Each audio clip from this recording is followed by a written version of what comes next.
What is up, everybody? Thank you so much for listening to another episode of Your Ex Drinking Buddy with me, your host, Brennan Tassif. Don't forget to rate, review, and subscribe. Check us out on YouTube. Full video available there.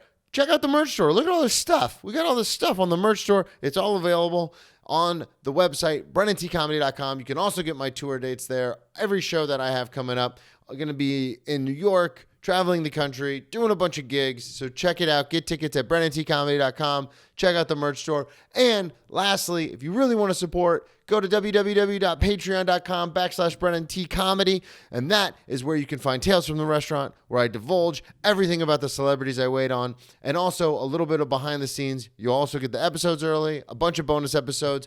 Check it all out. Thank you so much. Enjoy the episode. Grab me a beer and grab him a coke. We bout to sit for an hour, bullshit and tell jokes. And please don't mix it up, cause he done sobered up. Brennan T Comedy on your social media feeds. And Brennan Tess if it's your ex drinking buddy. Brennan Tess if it's your ex drinking buddy. Brennan Tess if it's your ex drinking buddy. Brennan Tess if it's your ex drinking buddy.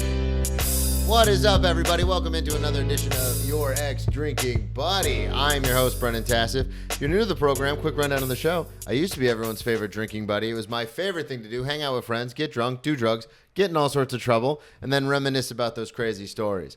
I am sober now, but it's still one of my favorite things to do, reminisce about the crazy old days. Most weeks I'll be joined by a guest. This week has no exception. Back again for a second time, all the way from New York City, Tessa Fleming. And Bunny. And Bunny. Bunny is back as well. Bunny made an appearance on the first one. Bunny was newly acquired. Yeah, Bunny was teeny tiny on the first one. She was 3 pounds, and now she's 8 pounds. Yeah, now she's big. Now she's a big girl. Aww. It is interesting because she never leaves your side. Well, that's not true. I don't bring her to Greenwich. No, that's true. But what I mean is, like, when you come somewhere, it's not like you're like, hey, can I bring my dog? And then you set her down and she's like running around. Like, you're like, no, she's just a part of me. Yes. Well, I think two things. I think she likes it, and if I were to let her explore, she would, but she would pee somewhere. Yeah.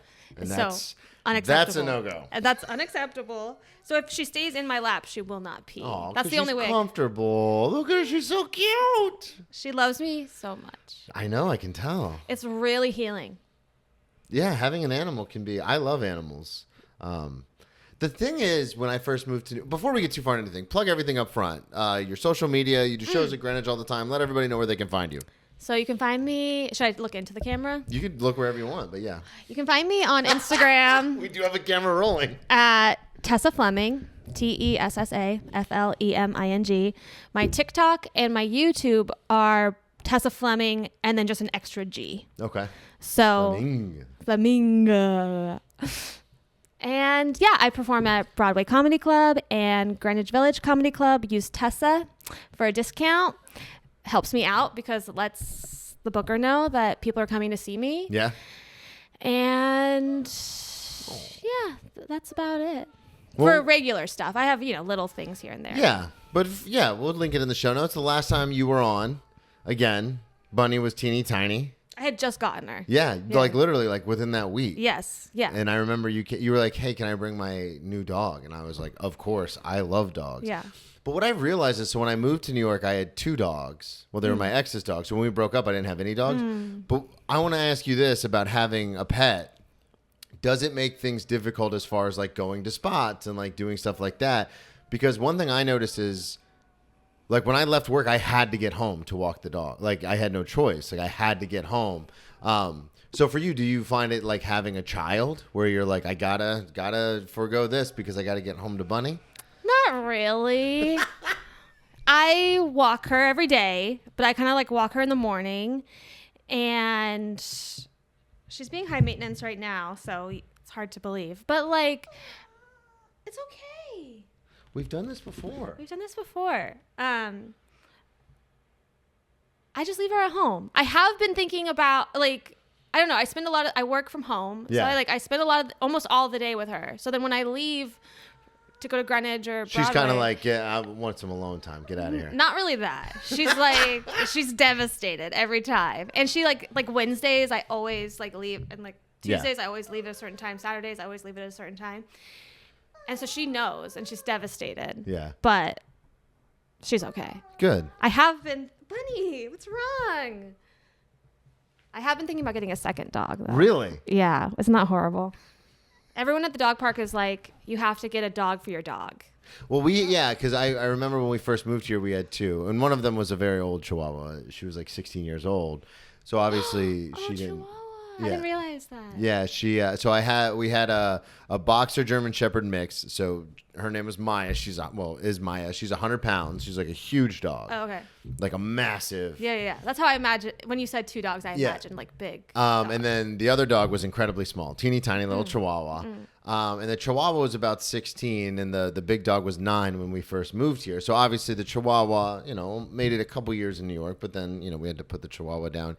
And I noticed, to everyone at the dog park's point, I noticed a definite shift when Maya had like a friend versus when it was just Maya.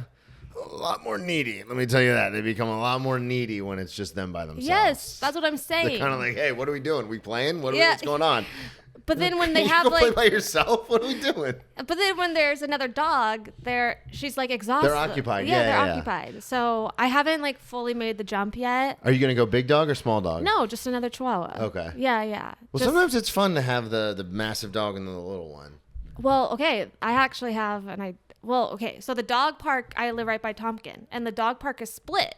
Oh yeah, they so split it's like them up, big dog and small dogs, and so I'm always like, I'm obviously in the small dog area. Yeah. But it's like all the hot guys are in the big dog area. Yeah, all the hot guys got big dogs. And and I'm stuck in the small dog area with just the girls and the gays, and I'm like, so sad. Which is just the girls and the gays. And our small fucking chihuahuas. Yeah, your little yappy dogs. Yeah, and all the hot guys are like. I will say this though, one thing I noticed between having both types of dogs, big and small. If the small dog has an accident, you're kind of like, oh, all right, we'll clean it up. If the big dog has an accident, it's like a thing. Because they're much bigger, so their bladders are way bigger. Yeah. They're, they eat a lot more. So either way, like, I remember when Maya would pee in the house, you'd be like, come on. Because it was like dumping this whole water bottle out. And you're like, all right, cool. I guess my day's like, and I'm going to spend the next 2 hours dealing with this. Yeah, Bunny's pees are like this big. Yeah. So it's like, even she could probably pee somewhere and it could go unnoticed. Well, she's very good at my home. She only pees on the pee-pee pad. Oh, that's Never good. has any accidents. She's fully pee-pee pad. Yeah. I ready to remember go. one time I was like, you know what? I moved to New York for comedy. There was this opportunity after work one day because I work in restaurants, as you know, and the listeners know. So I was like, I love your restaurant. yes, you do. And so I was like, good. I'm going to go do this opportunity. I walked Maya right before work. I was here for like 4 hours. Like she can go another 2 hours, but she did get used to around the same time me coming home every night. So I remember I went to do this thing, but the whole time I'm thinking like, I need to get home to walk I miss my dog. I need to get home to walk the dog. And I remember I got home and she hadn't peed, and I was like, oh, thank God. I was like, all right, let's go outside. But you have to, like, that's a whole, like, thing you have to put on them, especially with bigger dogs in the city. So I'm, like, strapping her in. We get to the stairs, and then she just lets it go. And I remember it was like a waterfall going down the stairs. And I was like, great, awesome. This is a disaster. Because then I can't just leave it out there for the super. It's like, now I have to clean this up. I know. And people are, like, trying to walk by, and they're, like, giving you a look. And you're like, oh, I hate everything right now. So maybe you should stick with a small dog. Well, no part of my heart calls for a big dog. Yeah. Like nothing. Those I don't even think they're cute, honestly. Really? Yeah, nothing. I love big when dogs. people like walk by a big dog, like I'll observe, and they're like, "Oh my god!" I'm like, I have no idea what you're talking about. Really? Literally none. I wonder if this translates a little to our particular, personalities. I wonder if that has. Maybe. Because, you're quiet. I'm big and bombastic. So I wonder if that, you know what I mean? Yeah, maybe. Yeah. But you also said it's a hot guy thing, big dogs. You know what I'm saying? I'm going to take that as a compliment, even though you didn't mean it that way. Let's talk about it. Last time you were on, we talked about a lot of things. How you got into stand-up comedy. Colin Quinn, who I have now not become friendly with, but have nodded at quite a few times when I go. I go to the Cellar to have dinner once a week, and manifest your destiny. Manifest destiny, and he's been sitting right at the table, right next to the table I sit at. Like the last 2 weeks he hasn't, but 5 weeks prior to that he was there. And so obviously it's Colin Quinn, so he's talking to himself, he's talking to other comics, and eventually he turns to me every once in a while. I'm like, oh, what do you think about that? You know what I mean? And I'm like, Yeah, cool, man. And every time I really wanted to bring up the story, but you had told the story about how you got into comedy. Like you moved to New York and did the stand-up thing because of Colin Quinn. Yes. And he's still doing it. He's still out here rocking and rolling. Yeah. Well, and I don't anymore, but I used to bark for the pair. And I would be at Ben's, that corner, and be like, you ruined my life, as a joke. Like, because I'm out here, like, in the freezing cold, barking. Being like, and not only barking, but like, when it's late, like, I would get, like, Kenny would give me a great barking spot, which would be like Saturday at like 9 or something. Yeah. But that's crazy because it's like all the craziest people like harass you. Yeah. So I'm like, Colin, you like literally ruined my life. Like, I hate you. And I'm obviously like, so, I mean, he has such a great sense of humor that he'd be like, you're welcome. Yeah, he did. Yeah. Don't you love it?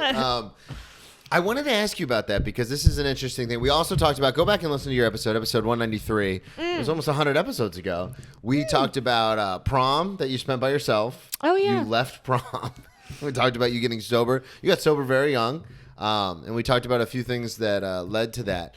But the thing I wanted to ask you, I wanted to start off with you talking about comedy because you're out there. You're doing it.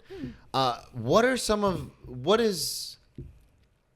trying to figure out how to set this up because when I go down to McDougal Street and I do my lap, I always call it, where I walk around, I see who's out, I talk to some of the other comics who are out. If I see someone I know, sometimes you'll run into like one of the big comics, and it's like cool because it's like under no circumstance would we ever just hang out and talk. But if I run into you on the street, that's a great excuse to be like, hey, what have you been up to? So I do that, but I always go during the week. It's always a Wednesday or a Monday after I get off the restaurant. I don't really go on the weekends that often because the first couple times I did, it was insanity. And I was like, oh, this isn't fun. Like, there's nothing out. But you are out there on, like, Saturday night. So what is, like, is it a lot of just drunk tourists? Is it a lot of, like, just crazy people on how, like, what's the makeup of what's happening on McDougal Street? Well, to be fair, nowadays, I'm usually weekdays. Okay. I was doing but, like, they had, like, the pair had a whole, like, shift over it's been a couple years since I was, like, Greenwich doesn't book me very often on the Fridays, but not very, like, Saturday or Sunday. But a couple years ago, it was fucking insanity, just pure insanity. Like, that's why I want to do a show about the female perspective of, like there's Crashing and Louie and all that. There needs to be a show that like the female perspective of 100%. Because I think about that all the time between like you, Julia Kastner, who's been on the show before, SB. Like I know a lot of very funny women in comedy, but it's different to be out there. It's totally different. And it takes a different kind of woman. Like, not every... Like, I feel like not every guy could do it either, but definitely not every woman could do it. Yeah. Well, and we've seen it, and I do find that fascinating, the idea of, like, from the female perspective, because it's one thing if a guy like me is out there barking, or, like, my buddy Bobby Lockwood, if he's out there barking, like, nobody's going to fuck with him. Like... They're just like... Oh, people still do fuck with him. I've seen it before where they'll come up and they'll be like, they'll start messing with him. And then, but it's a lot easier to squash just to be like, yo, get out of here. And then kind of a lot of times, in my experience watching him do it, people are kind of like, all right. And then they just walk Imagine away. Me. That's what I was going to say. But when you're a very petite young woman, I'm sure it's not as easy to be like, hey, get out of here, bro. Well, and I get harassed, obviously, in a different way than Bobby would. That's true. Shout out Bobby, but yeah, he's not getting catcalled while he's out there barking. No, I'm not shitting on Bobby. I'm just saying, like, I'm gonna get harassed in an entirely different way than just 100%, any male barker. Yeah. Yeah. So how do you deal with that? What do you just kind of hard swallow and like grain of salted, or do you fire back? Like, what are you doing? Well, luckily, my life, it's like, I pretty much got dealt such a shitty hand in my early life. That's just like not like I would say like my bunny, it's okay. Like my childhood up into like my jet ski accident was like pretty much the shittiest. I mean, again, I'm not the most abused child in the world, but like I could fight, I could rank in like the trauma Olympics. That's all I'm saying. Maybe I get bronze or something. Yeah. Of everyone. I think about that a lot because sometimes I'm like, yeah, I went through a lot of shit. And then I'm like, well, yeah, it wasn't as bad as like that person, but it was way worse than all of these people. Yes. So all that to say, like, my life has prepared me. Like, You're exactly where you're supposed to be. Comedy, nothing can really shake me too hard because I've just been shook way hard, and comedy is so difficult, and I've been shook way harder than comedy could ever shake me. Yeah. Or barking or anything. Yeah, because it is. We were doing a show on Tuesday, and there's that table of like frat guys that just wouldn't laugh at anything. Yeah.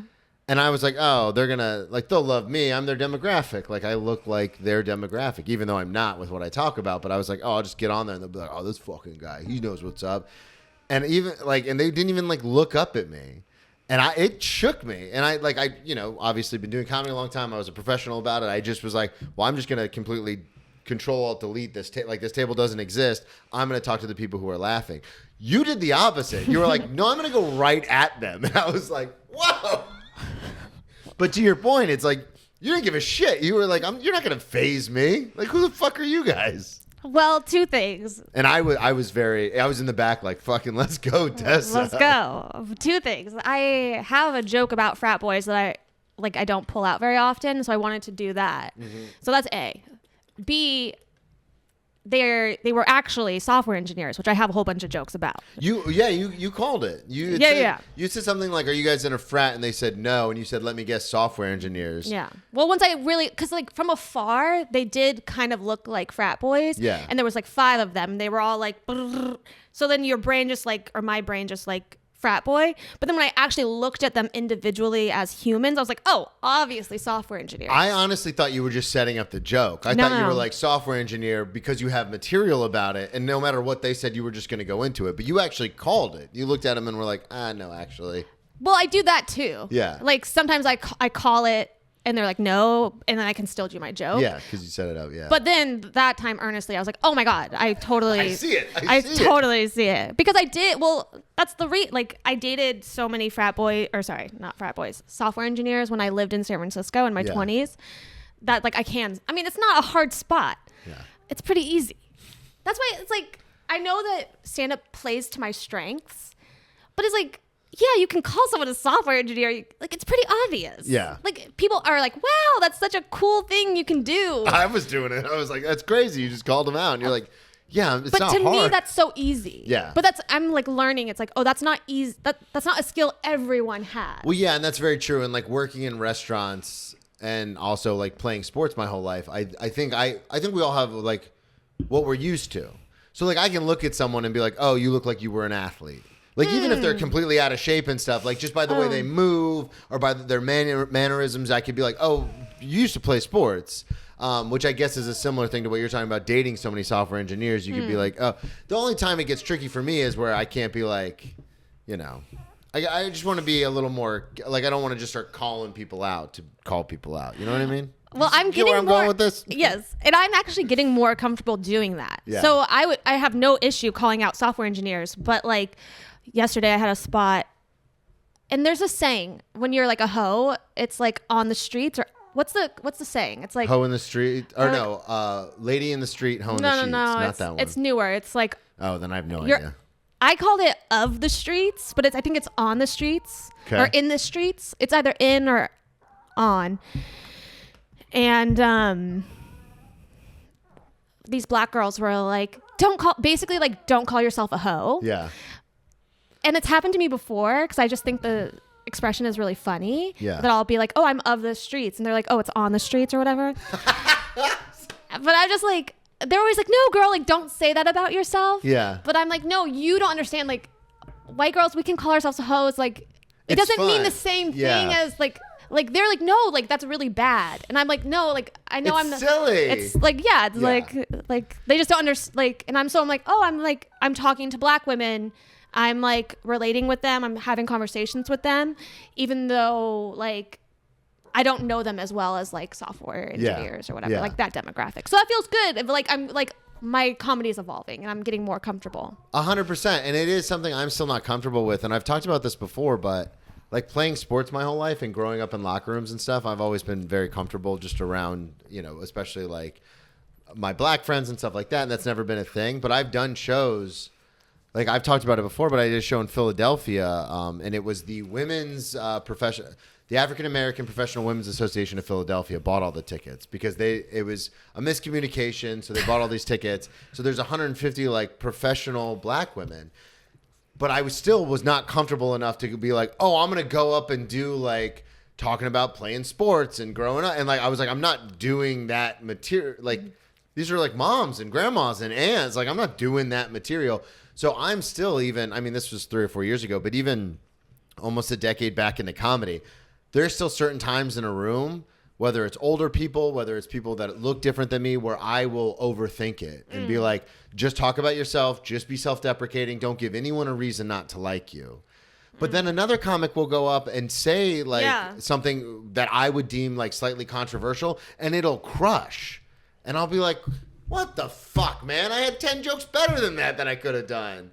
And so I'm still not, and so ups to you, because I'm still not to the point where I'm comfortable enough to be like, no, let's just let it rip and see what happens. Well, and even more to that, it's like I did a show where the whole audience was black, and I was like, they're gonna hate me, like I'm like, white, basically. I'm white. But what I actually so appreciate about black people is that they have like such an emotional depth because they've experienced trauma, and I've experienced maybe more trauma than the average. Like I look less traumatized than I am. Yeah, no, I get what you're saying. And so I would tell them about my life, and I have jokes about my like jet ski accident and stuff, and then they loved me. Yeah, because they have such a like container for depth. Yeah. And so I'm like, oh, like that makes sense. And so the audience just ended up loving you. Yeah, there's been, I'll never forget, I've told the story before, but I performed in front of my grandma who was like 90 at the time. This was years and years ago. But I remember I was like, oh, I have to keep it as clean as possible. Flew to Ohio. It was a whole thing. My mom owns like a pizza shop up there. We put together a comedy show, and I was like, I'm going to headline. And I ended up getting ousted from my own show that I put on at my mother's establishment, because they were like, oh, no, you have to get this guy. He's done like comedy in Ohio forever. He's super hilarious, but he's only going to do it if he can headline. So I got bounced from my own show as the headliner, but I was like, whatever, that's fine. And I remember I went up, and again, I was only a couple years back into comedy, and I did okay. I just wanted to perform for my grandma and my brother before he moved and all this stuff. And then I remember the headliner went up, and he was like talking about living at home and trying to sneak around to jerk off. And this guy's in his like 50s, but he's talking about he still lives at home with his mom who's in like her 70s, and like but he's like, but she can't hear anymore, so I can like just jerk off in my bedroom and it doesn't matter. And I'm like, oh my God, this is a disaster.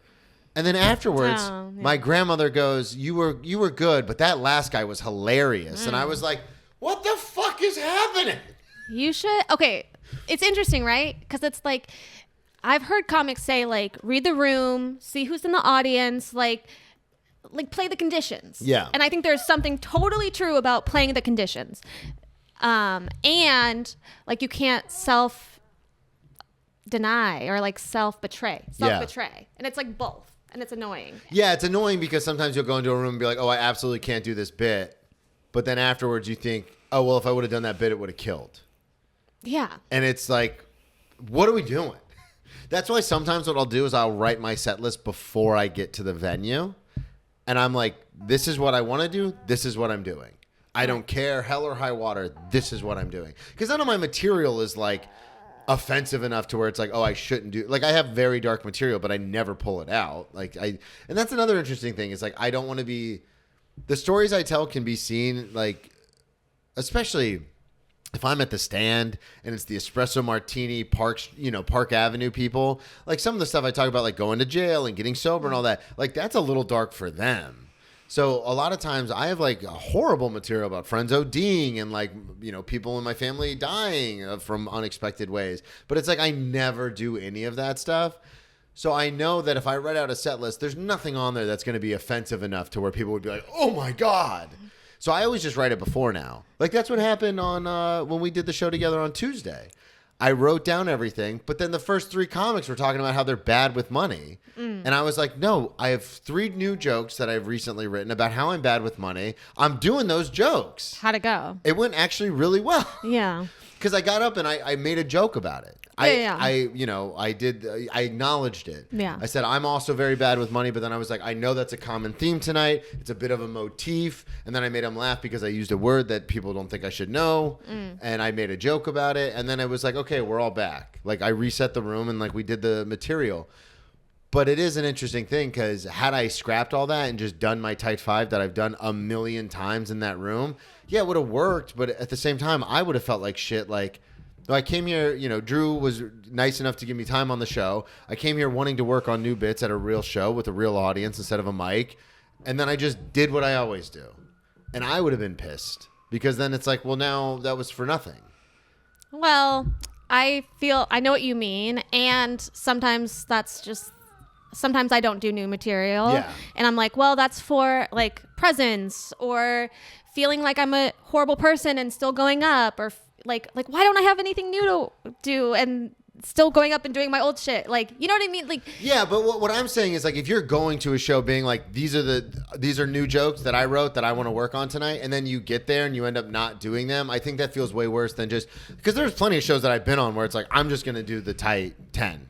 Like that's what I'm doing. And that I don't feel nearly as bad about as if I go to a show being like, I'm going to try new stuff and then not doing it. Because then I'm like, you had it. You were right there. You had it. No. And then you took it away from yourself because you got scared or I got scared. Yeah. You know what I mean? And that is an interesting thing because it's hard to pick and choose because it's all about content and it's like putting stuff out. And that's what the world is now is the algorithm. So it is very hard to pick and choose because I have some stuff that I've worked on at a few mics, and I'm like, oh, this is crap. It'll never work. Because comics are very, it's hard to judge it based on comedians. Oh, you can't. And then you do it at a show, and it crushes, and you're like, motherfuckers. I knew I should have taken this risk. You I knew I should fucking have done jealous motherfucker. Well, and there's sometimes where you do something, and it's so dark that it crushes at a mic, and then you do it at a show, and you're like, oh, this is a bad idea. This is a really bad idea. Oh, my God.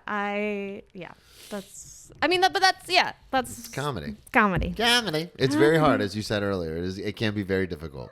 I was brand new, and I had a comic friend who doesn't do it anymore, but he was How many like... of those do we have? Well, it actually reminds me of sobriety a lot. Okay. Because it's like...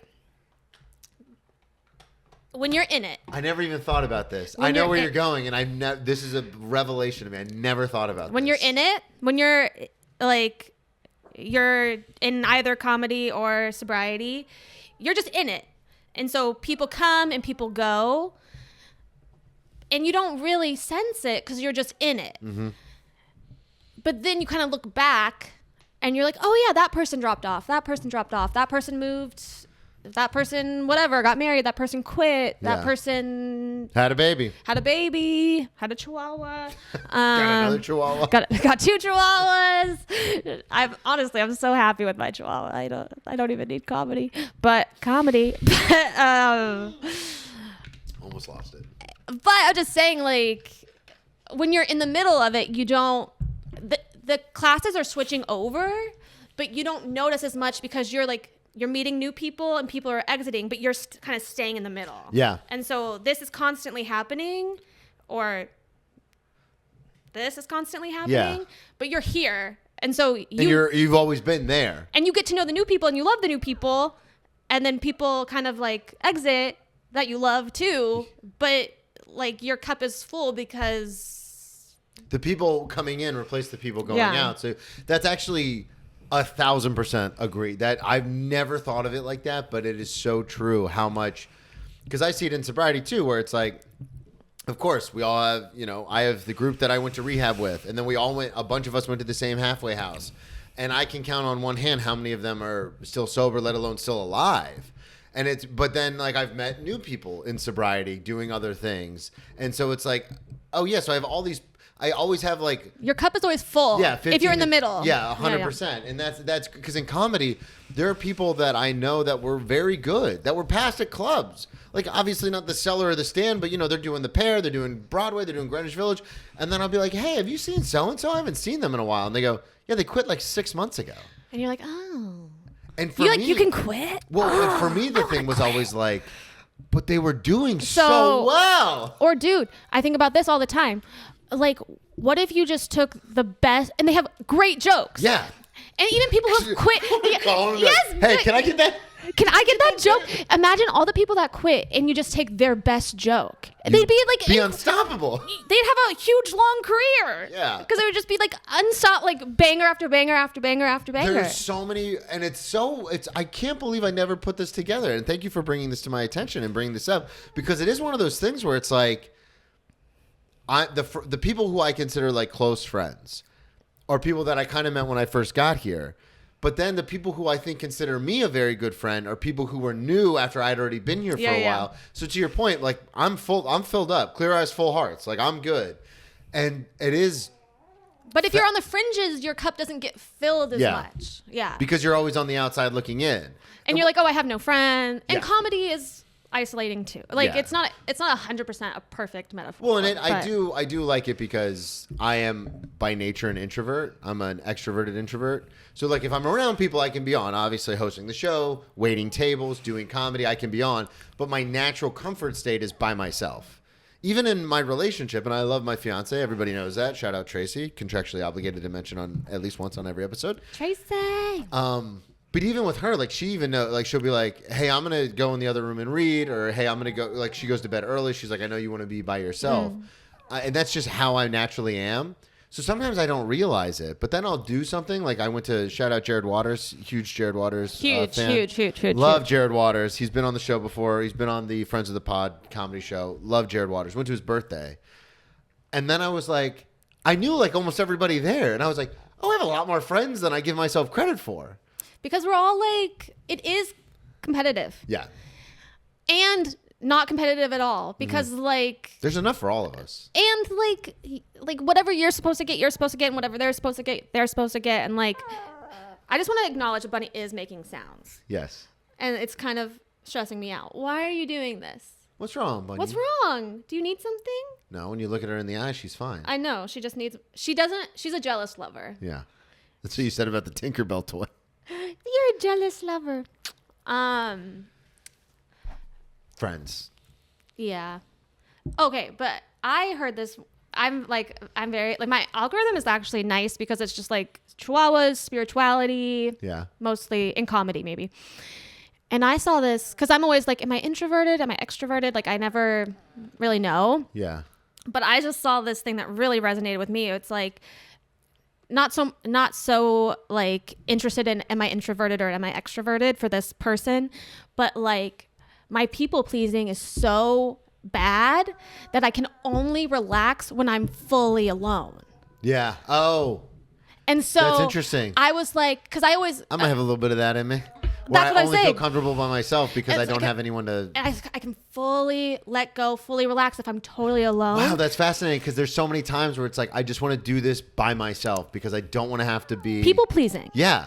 And then it's like because oh my God, that's why I go like to the Met, to the zoo. Yes. I do all this stuff by myself because it's like I don't want to be responsible for making anyone else happy. Yes. So then I just blew your mind. And I always thought of myself as like, oh, I'm introverted because you get your energy from being alone. But I think I'm actually extroverted. But my people pleasing is so destructive that I can only relax if I'm completely alone. But that doesn't make me introverted. That makes me a chronic people pleaser. Wow. Boom. That just blew my mind. Boom. Mic drop. Because that is, because there'll be times where people are like, not even Tracy so much, but like just people in my life will all be like, oh, like I go here, like, you know, I go to the Cellar once a week to have dinner every single week. And I constantly invite other comics, but no one ever shows up. And I'll be honest with you, every once in a great while when another person does show up, my head is like, fuck. Because now I'm like, hey, do you want to go somewhere else? Do you want to eat somewhere else? We don't have to eat here. We can go somewhere else. And it's like, what do you need? How can I help you out? There's only a couple people in my life where I'm like, oh, I don't have to make this person. Like I have he's been on the show a bunch. Name Scott him. Sandlin. No, I will. Scott Sandlin. Love him to death. He's one of my best friends. And he's been on the show a bunch, did comedy in Florida, then moved to New York, still does comedy here and there. And he's one of the people where I can sit with and I'm not worried about like, oh, like, is he having it? Because he's very self-reliant, like self-sufficient. So it's like, if he wants to do something, he'll get up and just go do it. Like, I don't have to. Whereas I don't know where that comes from, that idea of like, oh, I'm responsible for making sure everyone's having a good time. Were either of your parents heavy drinkers? Oh, maybe that's Drop the knowledge, Bunny. Drop the knowledge. Just is full of. You've now made 2 correlations today that I never even thought about. You're welcome. Thank you. Bunny is the cutest little thing. Well, let's talk about it. You've been sober for a long time. 13 years. 13 years. Congratulations. How long have you been sober? 7.5. Loser. Get like me. Get like me. I want to ask you. Well, I'm going to have 14 in February. Congratulations. If I make it. Yeah, if you make it. That's what people are. Because I was. Do you want to hear something? I've been sober almost 8 years. Okay. When's your. May 31st. Okay. And I don't know what's been happening the last couple of weeks. I don't know if it's because I've not cut out. Meth. I've changed my diet around a little bit. And I'm still going to the gym every day, and I drink those heavy pre-workouts with like the caffeine and stuff in them. So I don't know if that's affecting me or what, but I'm at work like the last 2 months. I've been like this, dropping drinks at tables. Too much caffeine, probably. That's what I'm assuming it is, but I'm always just like, I always want to set it down and be like, listen, I've been sober for like almost 8 years. Like I'm not DTing right now. No. I mean, there's but that's what it looks like, because we have people at work who drink way too much, and a lot of times they're shaky because they haven't had a drink in like 6 hours. And I'm like, I just want you. I'm just overdosing at a table. I just want you to know this is because I OD'd on caffeine. This has nothing to do. I feel like maybe not everyone, but I feel like I could tell the difference between a DT and a caffeine overdone. Yeah. Personally, like I could see it in the eyes. You can definitely see it. I've been saying to tables lately. They've asked me if I wanted to try their wine or something, because that's a part of the job is you pour wine, and then sometimes people will be like, hey, you should try some of this. You knew so much about the wine, which I know from an academic standpoint because we do classrooms and stuff. Oh, you should try some. And I've had probably like a 70-30 hit, not hit. But I'll be like, oh, I would, but my sponsor gets really pissed when I do stuff like that. And I've had people be like, ha, ha, ha, that's so funny. And then I've had people get genuinely uncomfortable. Like, because we love those people. Fuck 'em. I mean, I know you're in this. It's the in this situation. I'm like, I'm just kidding. Like, it's just a joke. Yeah. Relax. But you should say like my parole officer. I should. That would be even funnier. The judge. I don't know. But it is an interesting thing, because I can speak for myself, where I've noticed that some people like really care. Like they think if they drink, it's going to affect me. And I'm like, no. I was like, my bottom was so bad. You guys could do heroin in front of me, and I think I'd be fine. Like, totally. And I've seen it. Like I've had like friends, obviously living in I haven't seen heroin in front of me, but living in a halhalfway house and stuff. Like you see shit all the time. Fucking New York City. Yeah, New York City. Well, and it's so interesting because like you'll see people nodding out, and it's when people come to visit, they'll be like, oh, that person's doing heroin. And it's like a person screaming on the subway platform. And I go, that's not what heroin does. Yeah. I was like, that person's doing crack. Right. Heroin's very different. But I have noticed that people will get uneasy about my sobriety. Not a ton of people, but it's just, I don't know why it's just so weird. Like, if I have people in my life who will say, oh, I don't really drink alcohol. It's just not my thing. And it's kind of like, oh, okay. But whenever I say I'm sober, it always seems to like click a different mechanism in people's brains where they're like, oh, are you okay if I have a glass of wine with that? And I'm like, yeah, I don't give a shit. Like, why would I care? I love drinking. I love drinking so much I had to stop drinking. Like, I don't care what you do. And I just never noticed if that's a thing with, if you've ever noticed just being sober, as long as you have, obviously way more than me. You're better than almost I am. Double. Yeah, that's true. It will be double. Double. Have you noticed that, or is that just something you've never even? So I feel like I relate. And probably would say that in the past when I had 7 years. But now earnestly, like speaking to people pleasing, right? Mm-hmm. Like that's actually, for me, that was actually kind of people pleasing. And now, like if I were to like whatever, go on a date or something like that, I'd be like, if you're going to drink, I'm like not interested. Oh, okay. And because it's just, for me, earnest, like it doesn't bother. I guess it does bother me, or like I would just rather go with someone who didn't Like, you can drink wine when you're with your other friends, or you can drink wine when That's you're... actually a really good point. Again, like, this is the third point you've made that I've never thought about like that. No, I'm being because it's like, very I really genuine. don't like, I grew up around so much alcohol that, like, especially like alcohol at meals and stuff. Like beer and wine, like next to me, it actually like really fucks me up. Really? Or like not like no, I understand what you're saying. I can handle it. It's totally fine. Like if Chris Rock was like, or whoever was like, I'd be like, totally. Yeah. Oh my God, it's so cool. Yeah, you're like on the road featuring for someone and they're a drinker. It's like I'm at work. Like, but if it's like someone who someone like not in that kind of category, I'd be like, the truth is, I don't really want you to. You can, but I'm stepping into more truth of just like, actually, I don't really enjoy it being like, cause I live like completely sober. You know what I mean? 100%. Yeah. Like we're on the same wavelength with that. Cause not everyone is. Yeah. And it's like, I don't, that's a whole thing.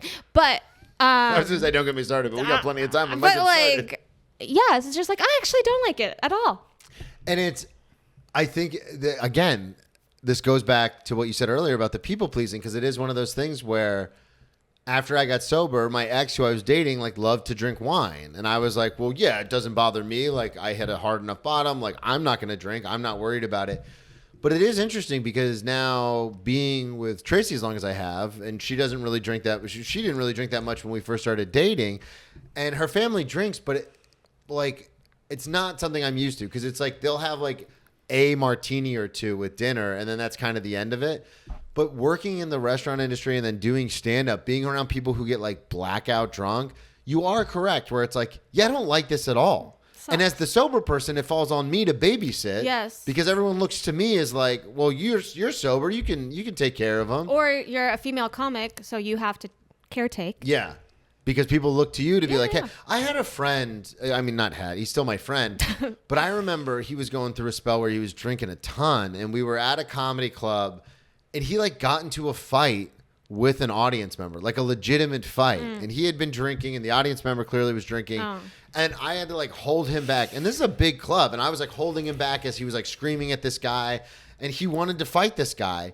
And I remember at the time being like, I'm such a good friend and I'm the sober guy. But then in hindsight, I'm like, you're a fucking dick for putting me in that position in the first place. People pleasing. Yeah. It's real. God.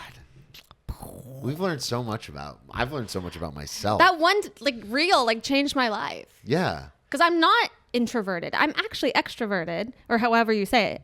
And like, because obviously like you get on stage, like when I'm with people, I'm like more animated. Like I get, I get, and like, and Tom then Cruise and Jerry Maguire, man, I'm hot. Yeah. And then, it's just, but I can only relax because my people pleasing is so chronic and like so instilled in me that I can only relax when I'm completely alone. I've had tables bring this up or bring this to my attention, not never overtly, but they've said things like I'll have we have tables that come in and they'll have like all these notes in their open table, like VIP, alert the manager. We got to put that in my high maintenance. We'll put it. Yeah, I want VIP. Not high maintenance, but VIP. But it'll say like high maintenance, like all this stuff in their notes. And so I will treat the table like I'm at a 5-star or a 3 Michelin starred restaurant where I only speak when spoken to. I'll come up, I'll take the order, I'll describe the specials, I'll answer any questions, and then I walk away. And then if I'm going on break, I'll be like, hey, so-and-so, can you watch this table? And the person I ask will walk up and be like, yo, what's up? How we doing? And I've had tables be like, oh, you have way more, like they'll say to the new server, you have so much more personality than the last server. And this has happened twice now. And I'm like, I'm fucking king personality. I'm a fucking comedian, for God's sakes. But because you made me so nervous and I wanted to make you happy by not fucking anything up, I just reverted back to like just robot. Yeah. And it's interesting you bring that up because I've had people go up to tables to be like, what's up? And I'm like, don't talk to them like that. Don't talk. And then same thing with the bits where they've been like, hey. And I'm like, motherfucker.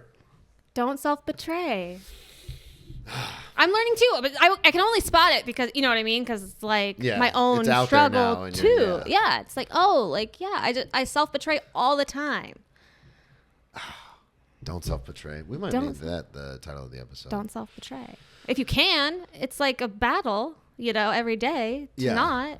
Well, and because people pleasing is also self-betraying. Yeah. Yeah. Well, and I've gotten better And this is one thing I've gotten better at. And let me know if you do this as well. I've started saying no to stuff, which is very difficult for me. And this didn't happen until probably since I moved to New York. So like the last 5 years, where like work will call me and say, hey, we're really busy tonight. We need you to pick up. But I've had, I've scheduled like a podcast recording, or maybe I have a set that night, or maybe I just worked like 4 or 5 days in a row. Like, especially during the holidays, it was like my days off I have to take because we're so busy. Sure. And just within the last 3 or 4 years, I've been like, I'm sorry, I can't. Whereas before, I would send like a 3-paragraph text of like, I'm so sorry. Maybe if I can come in at 3, but be out by 8 because I have a spot at 9. Like, but now I'm just like, I can't. Sorry. And to everyone's credit, and I say this all the time, people don't think about me nearly as much as I think they do. They're just like, okay, cool. Thanks for responding. And I'm like, oh, it's that easy to just be like, no. Like, I've had people ask me to be on shows and I've done them and then they've been horrible. And then like a month later, they're like, hey, can you jump on this show? And I'd be like, no, because it's just not beneficial to me or my stand up. And I know people will be like, well, you have to get all the reps you can, but not all reps are equal. Like some reps can be devastating. Well, also it's like I try to think of it as like the long game. Yeah. So like there are some shows very rarely, but like same. I do say no to some shows. Like, no, I don't want to go to like my one night not performing. I don't want to go to Astoria. Nothing against Astoria. I'm in Astoria right now. Yep. Or am I allowed to say that? But yeah, it's fine. At 10 p.m. for like a bar show that may or may not, whatever. Like no, 100%. And like I say no, and like I feel bad. I feel guilty. I feel shame. And I'm learning to say no because I want to. It's similar to sobriety. Like I want the long game. I want to be in it. And if I crash and burn, if I have no boundaries, I will crash and burn and quit. Yeah.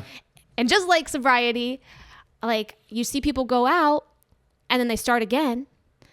And you're like, oh, if you had just taken care of yourself and not quit, you wouldn't have lost like the regular hosting spots you had, because you had just had to like quit and like take a year off. And then when you come back, everyone's kind of like, you're like unclean. Not even that. Not in sobriety, but in comedy. In comedy, no.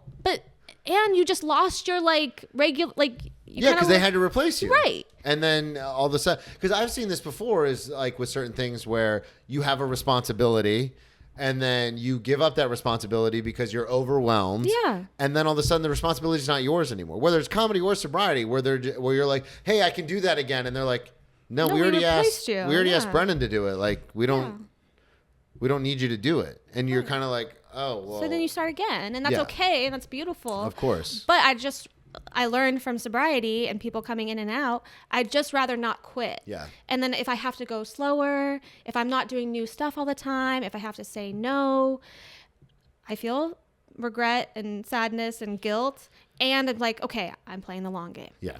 Well, and that's the thing I've had to learn too, especially when it comes to comedy, is because like I have my routine, and then obviously in November and December, when the restaurant's the busiest it ever is, my routine gets totally fucked, where it's like I'm working more days, I'm working longer hours. A lot of the mics that I normally go to, a lot of the shows that I normally do are all up in the air and jumbled because of the days the holidays fall on and all this stuff.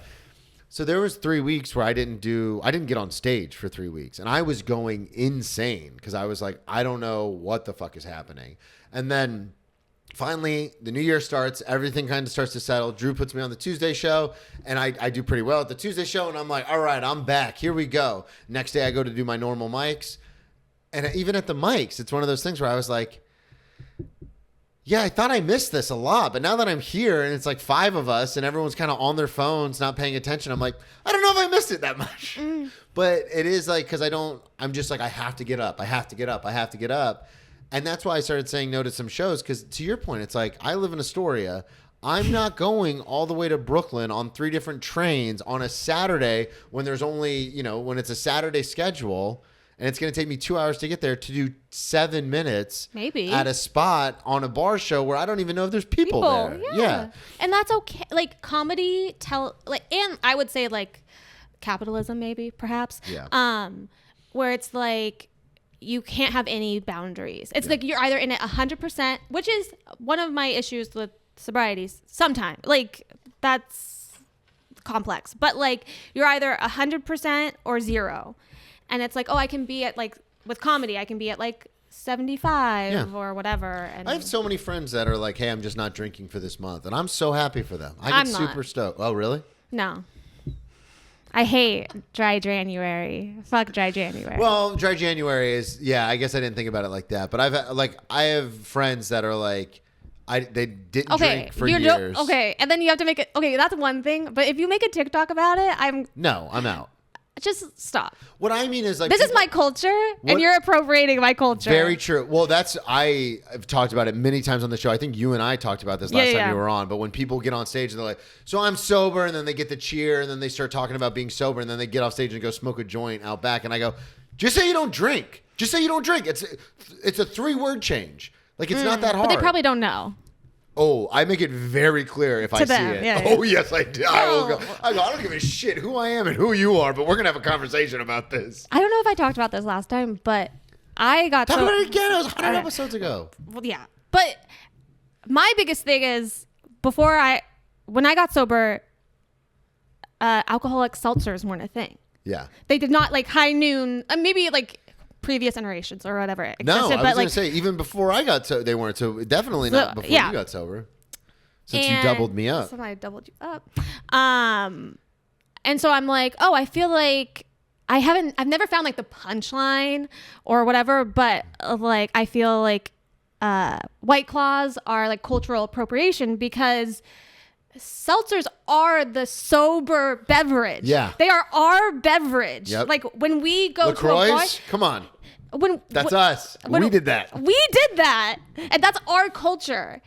And like when we go to a bar, we have a seltzer. Yeah. Like that's our thing.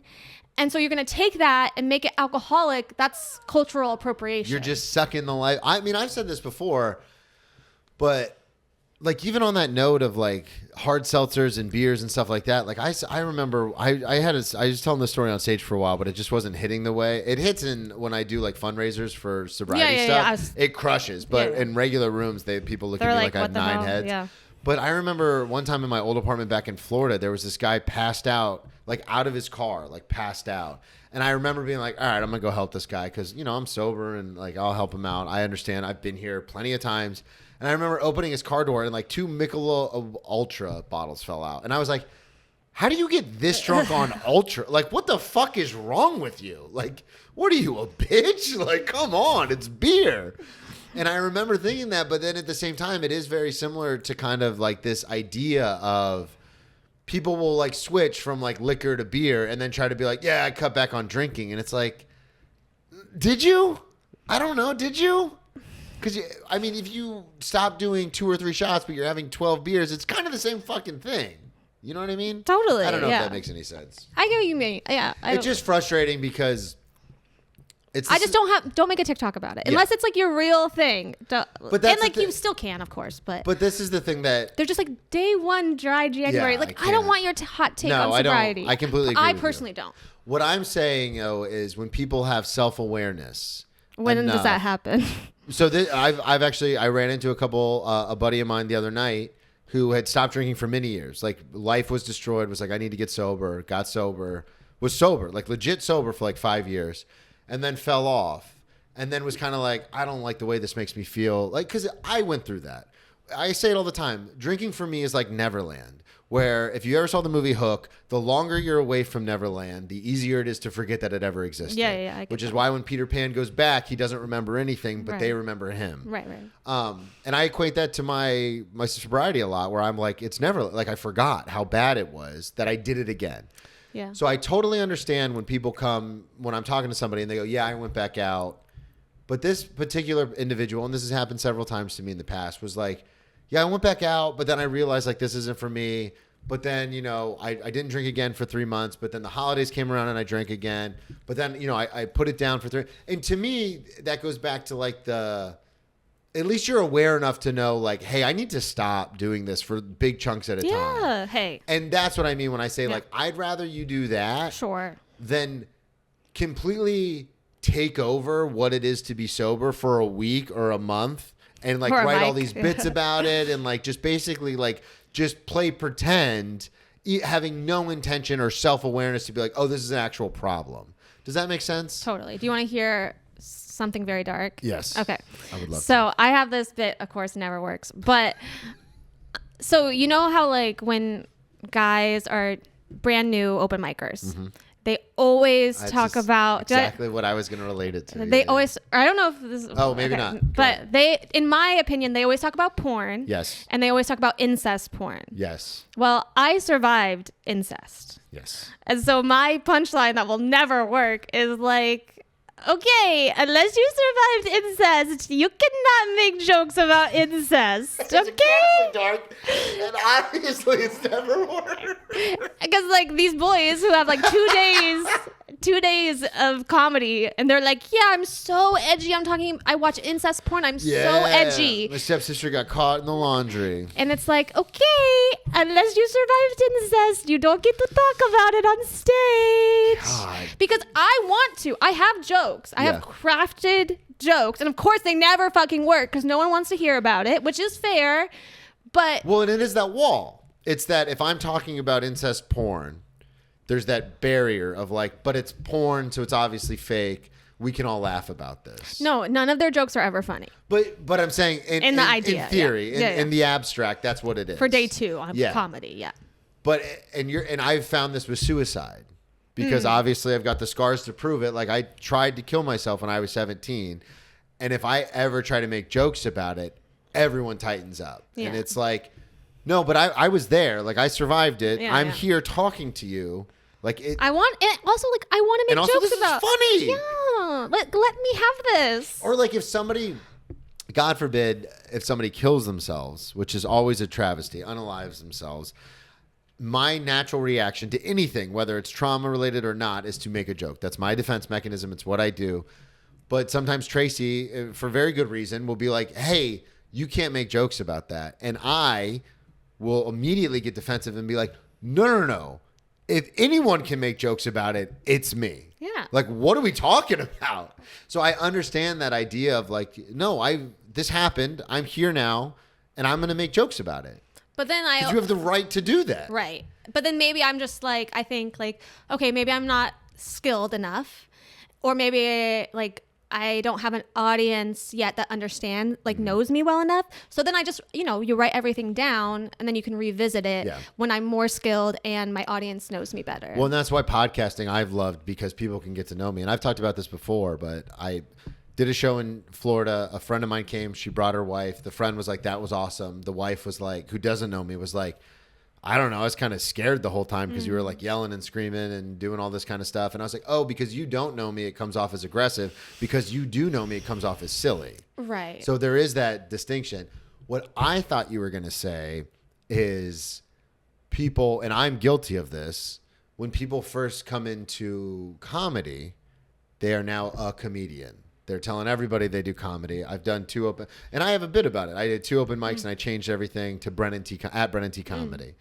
And but you're a powerful manifester. I'm trying, but I have found. I so admire you going to the Olive Tree. Oh, really? I really I do. come by I stop by to say hi to you guys. No, a lot, yeah. but I'm saying I really admire that because it's like you're getting comfortable there. Yeah, the GM might say I'm too comfortable there.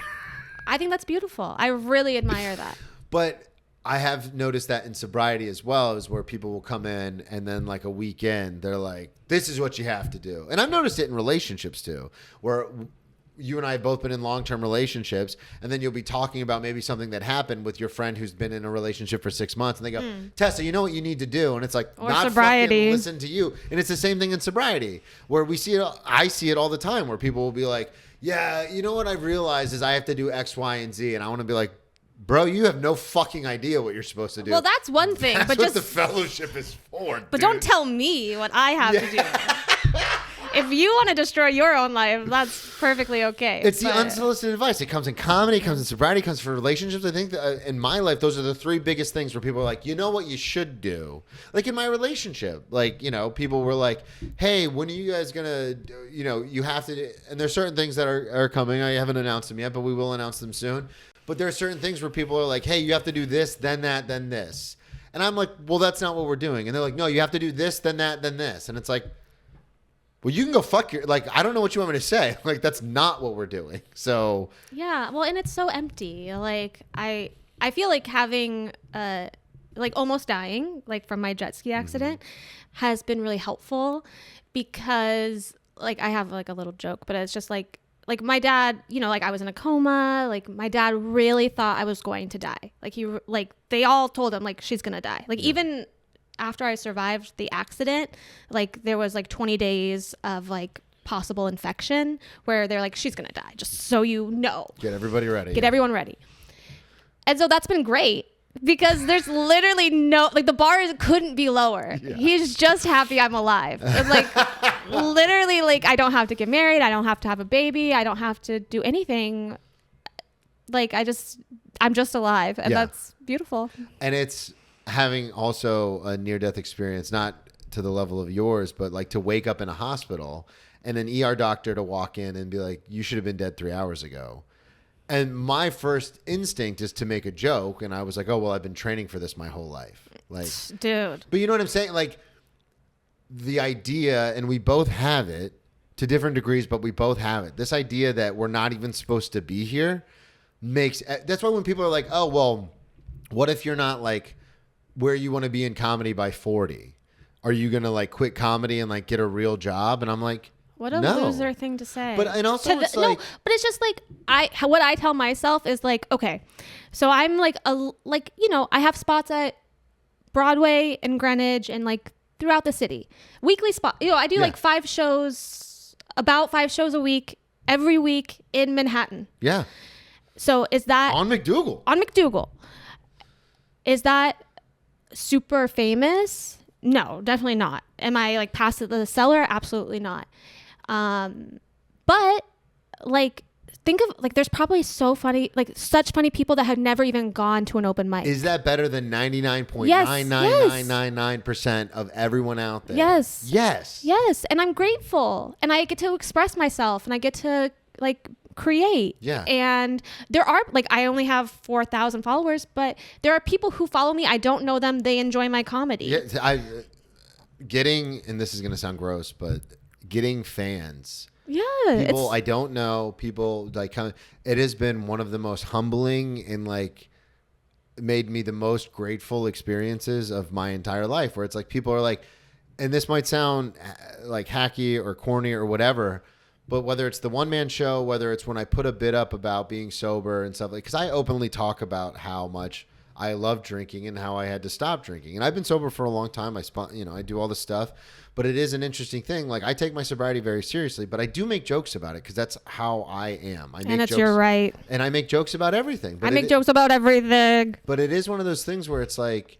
for people to reach out and be like, hey, I've been sober 6 months, or I've been sober a year, and this is how I feel, or like this made me laugh, even though this has been a very hard time in my life. Like to me, that I like choke up when I read that. And I'm a fucking comedian, but I'm like, yeah, man, I'm glad I could help. Well, because it's like connection. Yeah. And like when I do jokes about like my scar and stuff, like women have come up to me and been like, oh, I have an invisible disability. Like you can't see it, but it's like there. Or like a woman's daughter was in a similar jet ski accident and she came up to me sobbing. She was like, because I told, I have jokes about it. Like and she was like, you're so beautiful. Brag. And she hard flex. And she was just like, you're so happy. Like you've healed so much. And like, it's such a like traumatic injury and like you've healed and you're like up there. And she was like sobbing because her daughter had just had it happen to her. And I mean, it means a lot to be able to, it's a beautiful thing to be able to go up there and be like, because that's another thing I've realized is it is kind of, and now I'm just pontificating, but it is kind of a cool thing because we know, and I know plenty of people who've gone through traumatic events, and I know plenty of people who don't handle it well, and some of them are no longer with us because they could not handle it. And it is one of those things where it's like, oh, I went the opposite way. Right. I started making jokes about it. Right, which can go too far too. Yeah, just like 100%. But I don't know. Like, it's my life. It's my right. And like not everything I say is 100% the truth 100%, because it's an art form. It's a creative outlet. But it's my fodder. And like if you have the right to go do your thing. Yeah, do your thing. Yeah. Do your thing because I'm going to do my thing. The one that Yeah, it is. It's just fascinating to me how differently people react. And it is, and again, I wanted to say this because even doing the solo show and like doing all the stuff, it has been for me incredibly cathartic because it is one of those things where it's like, oh yeah, I just open, like I don't have to tiptoe around my arrests with my in-laws. I don't have to tiptoe around being in recovery with my in-laws. I don't have to tiptoe around any of that because I'm very open about it. You're authentic. And that's not self-betrayal. Just trying to be real with people. And and that's why I love having you on the show. And we always talk about this kind of stuff when we hang out outside of the show. That's why I was like, you got to come back on because it isn't, I love the fact that one, I can make jokes about it. And to your point, like I do have jokes that go too far sometimes. And I pull those in because one thing that's hard, speaking of boundaries, one thing that's hard for me to recognize is that even though I have been sober as long as I have been, it is sometimes hard for me to remember because I say it all the time. Staying sober is way easier than getting sober. Yes, I believe that. And sometimes I do take it a little lightly when I'm talking to people who are like new to sobriety, where I will say things sometimes where I'm just like, yeah, I work in restaurants and people will be like, yeah, I've been struggling working as a like I had to quit my job as a bartender. And sometimes I will, not realizing it, be like, why the fuck do you have to quit your job? Like, what are you, a bit? Like, just bartend. Like, who cares? Not realizing how difficult it can be for other people. Yeah. And so that is something I have been trying to work on is I do make light about my sobriety because it was so bad that, the old saying, and I say it all the time, you have to laugh to keep from crying. Yeah. So I will make jokes about it, but it is, at the end of the day, there is a boundary that I do need to respect and recognize of like, yeah, but that's me. That's not everybody. So why don't you pull back on the generalizations about like, isn't everyone who doesn't drink like this? It's like, no, that's not how it works. Yeah, that's fair. And like that's your story. Yeah. And so then you can own that that was your experience. That is one thing, and we'll end on this, but I wanted to ask you, as someone who's gone through the stuff you've gone through and then talking about it on stage, do you find it a relief or more helpful the fact that you're talking about yourself? Because I see some of these comics where they don't really, for lack of a better term, haven't really lived life or haven't really done anything. So they're making observational humor, but sometimes it can be like, it can go way too far because it's like, oh, you're just being overtly racist or overtly sexist because you're trying to be funny. But in my situation, I think it's similar with yours, where I just talk about what's happened with me. So like, I'm never really that worried about like someone coming up after the show and being like, how could you say that? Because my response is always the same. It happens. And my response is always the same. Well, that's what happened. Like, I don't know. Yeah. So do you find comfort in the fact that when you're on stage, a lot of the times you're just talking about stuff that's happened to you, or are you trying to like get away from that? Maybe both. Like, yeah, I never feel worried about someone coming up to me. I feel like more people come up to me to like try to ask me out. Yeah. Yeah. That's more like, I'm like, because I get scared. You have to be like, excuse me, I'm engaged. Sorry. But I would like so I'm trying to bridge the gap where it's like, okay, I lost 90 pounds.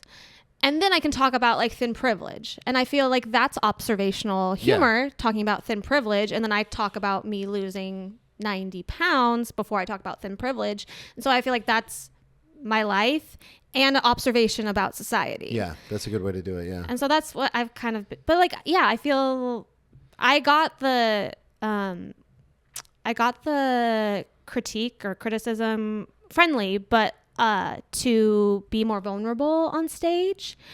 And so I'm trying that, but then also like not trauma dump. Yeah. But then it's like, well, I feel like I have an hour just about my jet ski accident in me, but maybe I could go to like Edinburgh or something and just do like jet ski girl 1 hour. Jet ski girl. Well, that's what people would always be like Yeah. No, that's like jet ski girl. Yeah. That means we're at an hour. Amazing. So yeah, I'm trying to do both. Good. Yeah, that's one thing I've been trying to do better is to, if I get off stage, especially if I do a longer set, like when I feature and I do 25 minutes, if I can get off and be like, I didn't mention sobriety one time, I'm like, good for you. Because I talk so much about just me Yeah. Because I don't know if that's just A, all my material, or B, I'm worried about alienating people. So I'm like, well, in order not to alienate people, I'll just talk about myself. But then you can still alienate people doing that. But I have been trying to get better at like, hey, why don't we just try like this thing for a little, like I know where my voice is and I know what it is.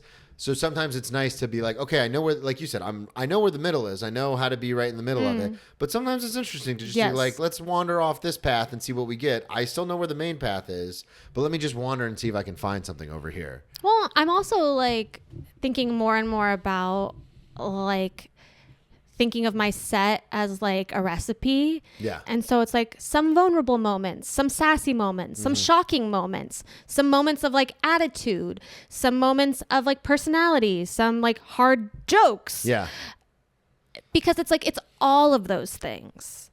Because you like, you know, when you watch as many sets as we do, it's like, oh, it's like that person has a really strong personality, or that person has really strong jokes, or usually one of those two, but Usually it's just one of those. or that person is really shocking. Yeah.